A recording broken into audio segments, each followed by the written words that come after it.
both of us, and we really sit on the same side. It's a simple subject called war. I was in Mexico last winter when they fired the rockets into Syria. And I came back to the country going, did I miss something? When did we allow the president to shoot, what was it, 60 rockets? I forget the number, into another sovereign nation without a declaration of war?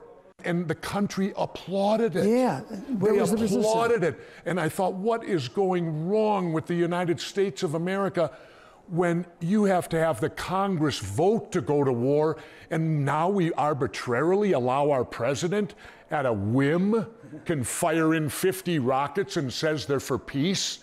You should never send anybody into Washington that allows a president to go to war in an unconstitutional fashion, that they just march off and start these wars, and then they say, well, you can't desert the troops, or you're un-American, you don't care about freedom, you don't care about national defense, you know. Dr. Paul, you and I both served in the military, you as a doctor and me as a knuckle-dragging frogman. I've never met or seen a rocket that does anything for peace, or a weapon that you can honestly say, well, this is a peace weapon. They only do one thing. They kill and destroy. So how do they do this transition of getting people to believe that weapons equal peace? Yeah, well, there's a lot of lobbying for that. Sure. And you know, back in the 70s, I can't remember which the tank was, they were building these tanks. Who's going to invade us? When are we going to have this tank war? And it's all selling weapons and invasion. You know what the latest one that really burned me was? This new aircraft carrier named after Gerald Ford. 45 billion, how many billion dollars? How many billions of dollars? And here's what got to me about it. First of all, he comes from the state of Michigan, right? So we can build this $45 billion aircraft carrier like we don't have enough of them, while the people of Flint are still drinking poisoned water. So building this carrier was of a higher priority than giving people in Gerald Ford's own state clean and clear water and cleaning up Flint, Michigan's water? If this crazy attitude toward North Korea breaks out and there's hostilities, even a guy like Un could probably take out an aircraft carrier. You know, a good missile can do that. You don't have to have a nuke to do that. And look at what they did in Yemen a few years ago. They took a ship out there. Yeah. So and that was just you know, small bombs. And to me, it's antiquated now. What do we need ships going from sea to sea all over the world, supposedly defending our freedom? Here's another thing that offends me as a veteran, and I'm a Vietnam veteran, when they tell me thank you for defending our freedom. And I sit, Dr. Paul, and I think, wait a minute, I wasn't alive in World War II, so I'm from Korea on. There hasn't been one war in my lifetime where our freedom was in jeopardy. None of them.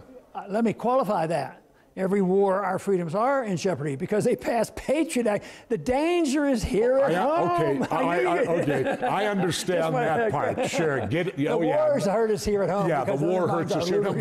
But again, I hear Trump the other day saying our pilots, our sons are now flying the same jets that their father was. Well, what's wrong with that if they work? Why do they have to be upgraded if they work? They still want to have a dogfight, like World War I. Yeah, I don't know, but all of this crazy military spending. And then I look today, right now, we spend all this money on wars throughout the world. We have two wars we need to fight right here at home. It's called Houston, Texas, and Florida, that just got devastated, as bad as any war that's ever, worse than anything that's ever hit the United States mainland, right? Just think of all the money we have spent overseas since World War II ended. If that money had been left in this country to let wealth grow, I mean, we wouldn't have 44 million people on food stamps. We wouldn't have a dwindling middle class. We wouldn't have the real unemployment rate much higher than they talk about, because the labor participation rate shows that people aren't fully employed.